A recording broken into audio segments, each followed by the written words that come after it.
Okay, you are not going to believe this headline. I mean, truly shocking. Yeah. Monty Lopez, Monty Lopez, Addison Rae's dad. Oh, no, what now? He just got married in Las Vegas. Wow, okay, unexpected, but Vegas happens. Get this. After knowing the woman for 14 days. 2 weeks. 2 weeks? Seriously. And the kicker, he told the press he didn't tell anyone, which apparently includes Addison. Oof, that's... Wow, okay. Welcome to Starscope Report. And strap in, because we're here to unpack all the Hollywood drama, the music industry chaos, and yeah, the influencer scandals that just keep coming. We go behind the headlines, figure out what's really driving these stories. And today, we are absolutely dissecting what looks like the definitive end of the whole TikTok first family idea. Forget whirlwind romance. We're digging into the, let's call it strategy behind this 2-week marriage, why it's less about love, much more about, narrative warfare between family members. This deep dive really confirms it. The Lopez family split. It's permanent. All right, let's break this down, the actual event. Yeah. Because the details themselves are almost performative. Totally. So, Saturday night, October 25th, 2025. Where else but Las Vegas, right? At the Little Chapel of Hearts. Perfectly named. The groom, Monty Lopez, he's 49 now. The bride, Kaitlyn Nicole Robbins. And the timeline is where it just gets wild. As you said, they met only 2 weeks before, apparently at a bar back in Louisiana where they're both from. Right. Lopez is pushing this whole inseparable since day one thing, love at first sight, you know the drill. Yeah, the classic justification. But here's the detail that makes you go, He supposedly proposed just 12 hours before the ceremony. 12 hours? Wait. 12 hours. And apparently without even having a ring ready. Okay, that's not spontaneous romance. That's something else. That's bypassing any chance for anyone to talk you out of it. Exactly. It screams speed, not necessarily passion. Which leads to the next question. If it was so private and impulsive, why did TMZ know about it almost immediately? That's the tell, isn't it? The claim of secrecy just falls apart. TMZ got the scoop, and they got confirmation directly from Monty himself. So much for keeping it quiet.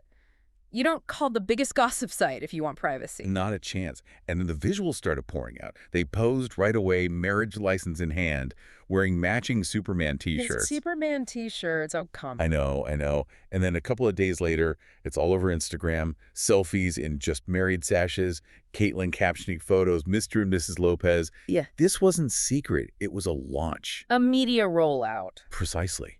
So the secrecy wasn't from the public. It was aimed at his family. He presented them with a done deal. A fait accompli, basically. Delivered via TMZ. Right. And that whole Vegas chapel, cheesy T-shirt vibe, it feels like a deliberate rejection of that polished influencer family image they used to have. Like a middle finger to the past. Which makes a twisted kind of sense when you remember his massive public image crisis back in 2022. That's when everything really fell apart for him. Absolute crucial context.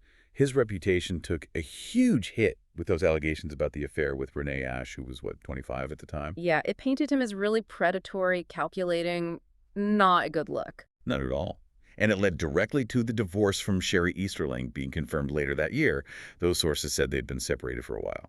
He became the villain of the story. So this sudden whirlwind marriage, is it just a PR move? A way to rewrite that narrative? Because hopeless romantic swept off his feet is a much better look than calculated cheater. I think that's exactly the play. It's strategic reframing 101. He's trying to swap the calculating adulterer persona for a passionate guy ruled by his heart. Couldn't help himself. Exactly. Powerless to overwhelming emotion. It conveniently erases the perception of calculation from the 2022 scandal by leaning into impulsive emotion now. And that 12-hour gap between proposal and wedding is key to that. No time for family input, no time for second thoughts or, anyone finding out beforehand. It seals the impulsive romantic image while neatly preventing any intervention. He just dropped the marriage bomb after the fact. It really is about controlling the narrative, controlling the reaction, which I guess brings us to the bigger family picture. The final split, and how this wedding compares to, the other wedding. Right, the tale of two weddings.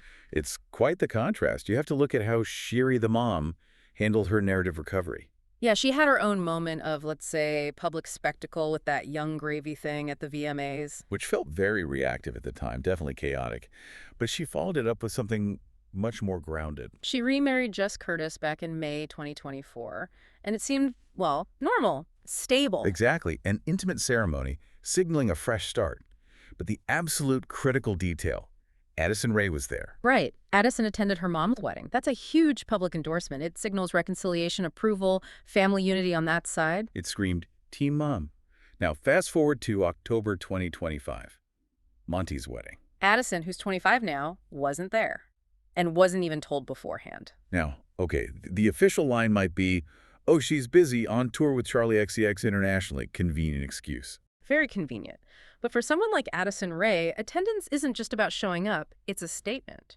Her non-attendance, combined with being kept in the dark. It's an equally loud statement. It confirms his isolation from the family's power center, which is Addison, let's be real. He needed her stamp of approval, and he didn't get it because he didn't even ask for it.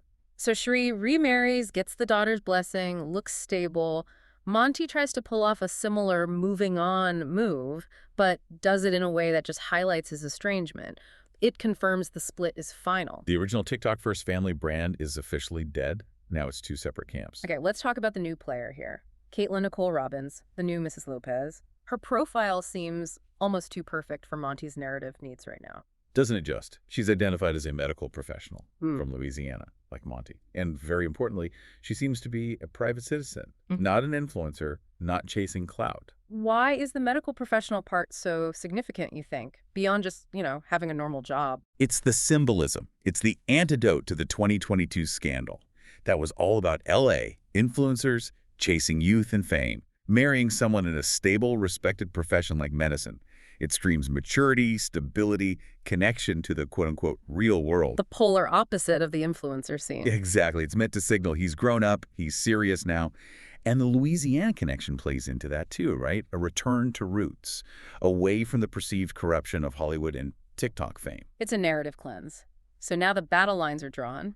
You've got the Easterling Curtis unit endorsed by the star daughter looking stable. And then you have the new Monty Kaitlyn Lopez unit trying to build this image of grounded authenticity, but kind of out there on its own. Summing it all up, this wedding wasn't just a whim. It feels deeply calculated, a performative act designed to rebrand Monty, push back against his ex-wife's narrative win, and basically force a new reality. The 2-week timeline was the shield, the stable bride was the symbolic makeover, and keeping his kids out of the loop was the strategy to avoid dissent. It really is the final, irreversible end of that original family brand. No question. The fracture is complete. But it leaves some huge questions hanging in the air, doesn't it? Oh, definitely. The biggest one is probably about Kaitlyn. Will she actually stay this private, stabilizing figure? Or is it just a matter of time before Monty tries to integrate her into some new public venture, which would kind of undermine the whole real-world thing he just bought himself? Good point. And what about Monty himself? He's now publicly defined himself by this extreme impulsivity. How does that play out long term, especially since he's now so visibly cut off from Addison, the source of his original fame? Who's the audience for this new, chaotic Monty Lopez brand? That's the million-dollar question, isn't it? He might have won this battle in his own head, but the war for relevance, that seems far from over. You've been listening to Starscope Report, where we uncover the stories shaping Hollywood, music, and pop culture. Thanks for tuning in, and we'll catch you next time.